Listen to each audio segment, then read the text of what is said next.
So, ayun. Hello guys, welcome back to my channel. So, dito ulit tayo sa kusina at magluluto tayo ng food for lunch. Wala na guys, kung anong lulutuin natin for lunch. Ah, nagawa ko na. Hindi naman kasi Madam Mauring para manghula. So, magluluto tayo ng beef picadillo guys. Kung familiar kayo sa beef picadillo, meron ding original na mas siguro familiar kayo is yung pork picadillo. Giniling na may carrots, may potato, minsan may green peas, may red bell peppers na parang pwedeng may tomato sauce or pwedeng uh, soy sauce based lang siya. So, ayun guys, ang gagawin natin is, wait, check ko muna kung may tomato sauce ako sa pantry sa kabila. Kung wala is soy sauce lang, parang adobo style picadillo. Basta soy sauce, oyster sauce lang ng color brown na beef picadillo. So ayun guys, let's do this. So ngayon ito, nagpe-prep tayo ng ingredients. Nagbalot na ako ng patatas din ng carrots. So yun, i-mince lang natin yung ating carrots at saka patatas. Then isusok natin siya sa water para hindi siya mag-yellow, especially the potatoes. So ayun, start natin, i-mince yung ating, hindi naman pala mince, parang dice na maliliit yung ating potatoes. Same sa carrots, ganun din kailangan yung size ng carrots natin. Then yung ating bell pepper. Dahil ako yung nagtitipid, ang mahal ang gulay ngayon. Mahal ba gulay ngayon? Wala lang. Pumili ako sa palengke, isang peraso lang. Combination na siya ng greenish, reddish na siya at the same time. Parang hindi ako bibili ng separate na isang green and red na bell pepper. Di ba? Tipid hacks yun. So, yun. Dalawang potato lang to. Tapos, ground beef na half kilo. 500 grams. Hanggang dinner na to. Tatlo lang naman kaming kakain. So, ayun. Grabe guys, ramdam nyo na ba yung init? Ako ramdam ko palagi, lalo na pa nagluluto ako. Kasi, yung kitchen ko dito. Actually, dalawa naman yung exhaust fan ko. May exhaust fan ako na nakatutok sa stove. Ito. Exhaust fan na La Germania na nakatutok sa stove. At the same time, meron akong exhaust fan dito na nakalagay sa tapos bubuksan ko yung mga ito. Tapos ito yung sa stove direct. Pero super init pa rin talaga guys. Ayun. Para tayong nasa impyerno. Ayun yung sinasabi ng buhay ka palang sinusunod din kaluluwa mo sa impyerno. Ano daw? Anyway, balikan kayo guys. Prepare ko lang muna lahat ng ingredients.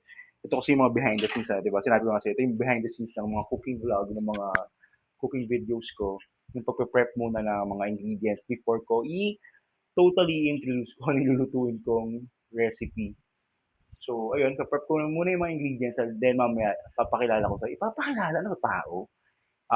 I will show you guys kung ano yung mga basic ingredients na madaling makuha sa palengke or sa supermarket or kahit saan man na pamilihan ng mga pangluto ng mga rekado. So, balikan ko later guys.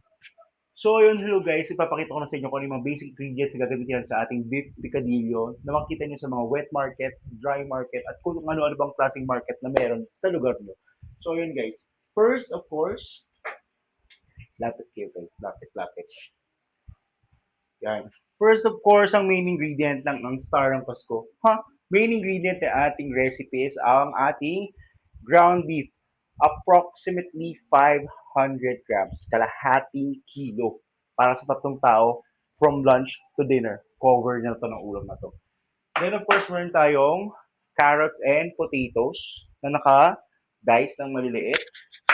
Meron tayong green red bell peppers, garlic and onion for sauteing. Then, meron tayong bouillon cube na pork.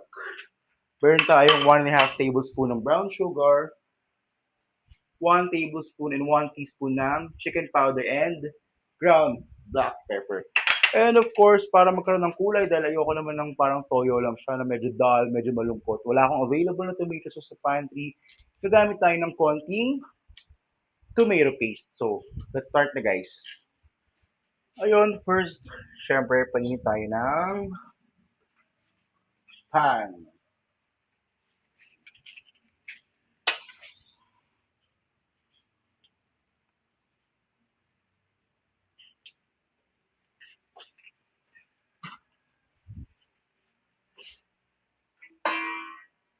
Ngayon, preheat na tayo ng ating pan.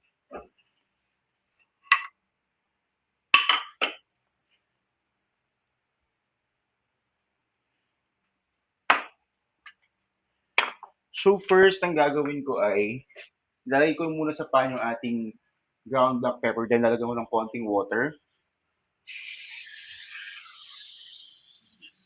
Lalagyan natin ng konting water, then kaya natin siyang matuyo, mapakuluan, then saka tayo magsa-start mag-gisa. So, timer natin siya mga at least 8 minutes. Kaya lang muna natin siyang mapakuluan, then mag-reduce yung water, then maglalabas pa ng katasin hanggang sa magmantika siya. Then saka tayo magsa-start mag-isa. Pero ngayon, pwede na natin i-season yung ating ground beef ng salt. Ito yung rock salt. I normally use pink salt. Meron tayong pink salt na Himalayan dito from Members Value SNR. Pero ang dami ko kasing supply ng rock salt. So, mag-ordinary salt muna tayo. Okay lang din naman tong rock salt na ordinary. Pero maganda yung pink salt Himalayan. Himalayan pink salt talaga sa pagluluto. Then, mulagay tayo ng ground black pepper na. Para timplado na yung ating ground beef before po siya igisa at may lasa na siya. Then mag-a-add na lang tayo ulit mamaya kapag mag-final touch na tayo. Finishing touches. Finishing and touches. So, ayun. Balikin ko kayo guys after 6 minutes. So, ayun. After 8 minutes, check na natin yung ating ground beef. Ayan. Nag-reduce na siya ng water. Then, naglabas na siya ng natural oil ng ating mismong ground beef. Then, hintayin na natin siya magmantika pa ng todo. Then, start na tayong mag-isa with our aromatics. And then, of course, yung ating tomato paste. Hintayin na natin siya magmantika pa for another 5 minutes. So, ayan. Grabe rin magmantika itong ground beef na to. Kasi maganda sa ground beef, dapat meron siya at least 30% na fat para hindi siya dry.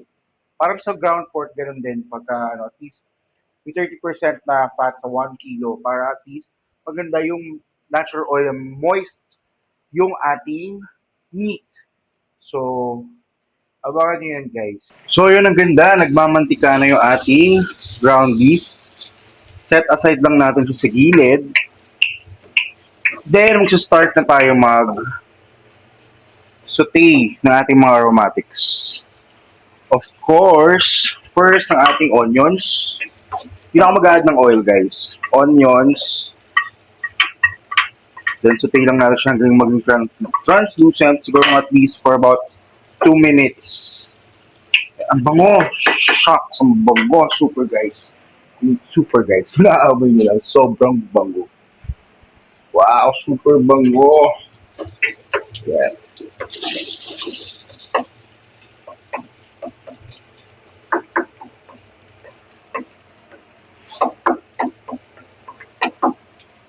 At pag translucent na yung ating red onions, pwede natin i-add ang ating minced garlic.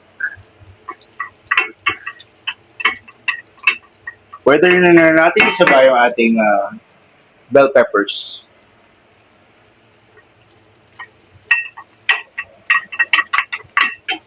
Yan, ang bango!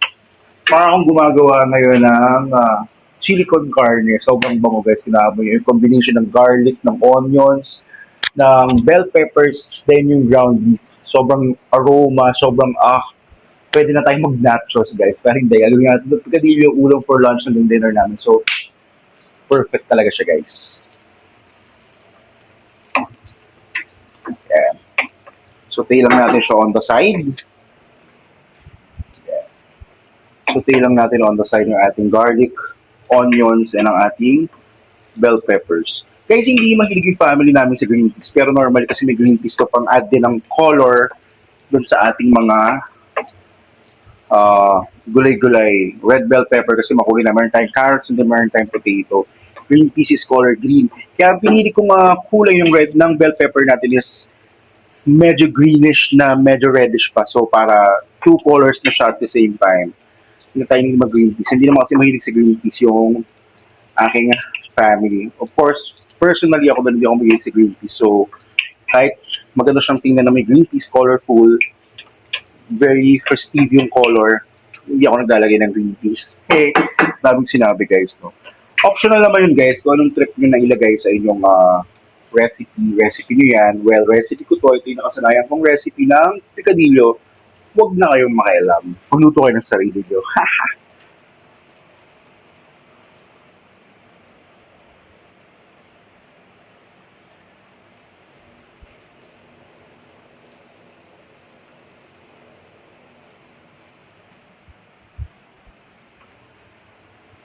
Then now, pwede ko nang i-add yung ating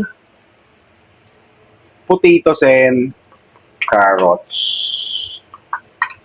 Hindi ko na siya ginisa eh. Normally, inuuna ko to sa pagluluto. Ginigisa ko muna siya sa mantika para ihalo na lang siya kapag luto na. Pero now, ayan, on the side lang din siya. Kaya lang natin siyang maluto dyan. Then, tatakpan natin muna siya for about 5 minutes. Then, low fire lang natin. Yan. So, yun, after 5 minutes, check na natin siya. Wow! Ayan. Bango guys, so halo ko na siyang ganyan.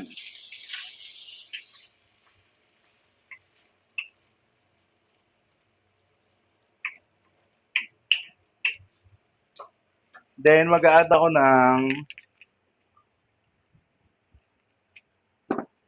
konting tomato paste to add color lang din. Gigisa ko lang ng konti yung tomato paste. Konti lang. Siguro yan, mga 1 tablespoon para medyo pumusyaw yung color ng ating beef.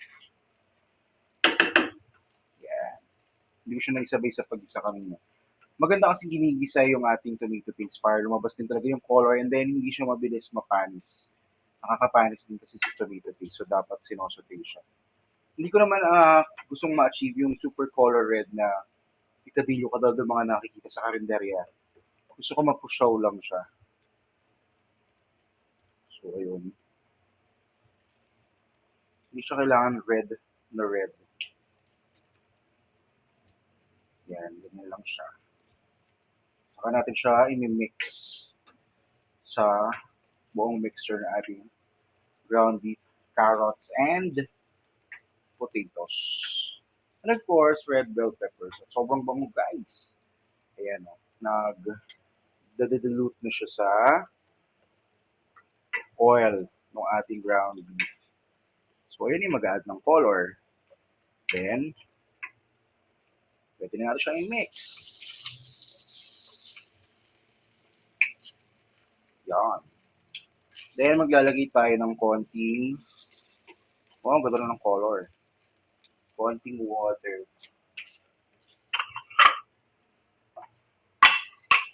Pero first, season ko na siya halagay ko na yung bouillon cube. Natingin ko na siya para mabilis maano. Chalk nut.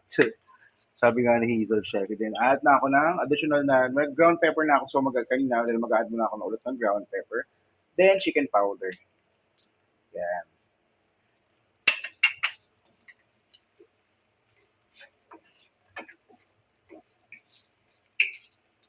Yan. Then, konting sugar. 1.5 tablespoon sugar. Yan, saute lang natin. Then, add na tayo ng water. Para tuluyan na siyang lumambot. Kasabay ang ating potatoes and carrots. Not too much water ha. Tansya lang to.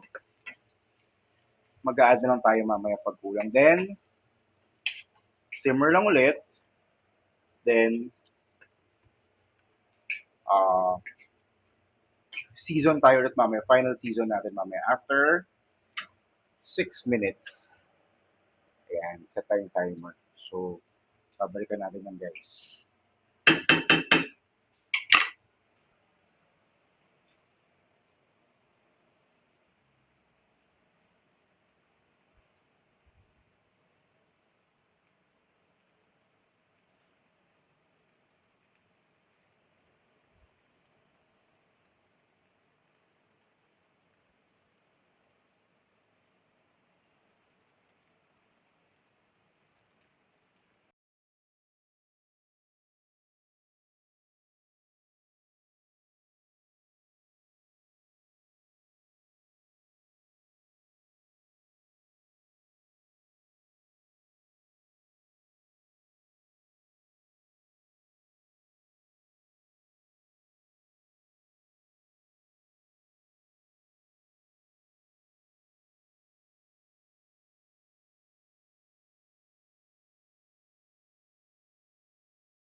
Yan.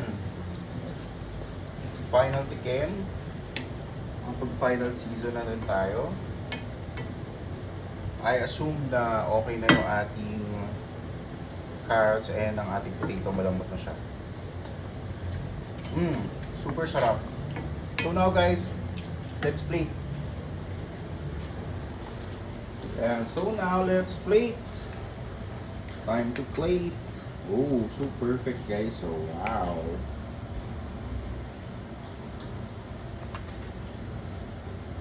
Ready na for lunch. Hindi siya totally red na unlike sa mga karinderya, pero ang ganda ng color na hindi siya OA. Brownish na reddish siya. Ito ang legit na picadillo. Wow, legit. Pero hindi, version ko lang naman. Iba-iba naman tayo ng version guys. Pero guys, so look oh. Diba? Ang sarap. Ayan. Maganda nga ito, may boiled egg. Hindi na ako napag-boil ng egg.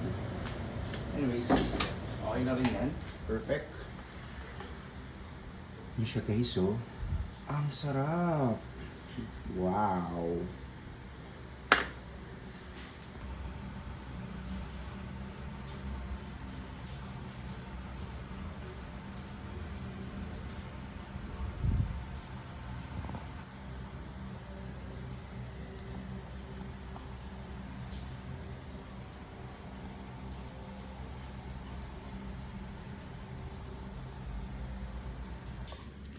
So yun guys, meron naman tayo another successful recipe na sobrang simple lang na na-achieve today. So ayun, thank you guys for watching.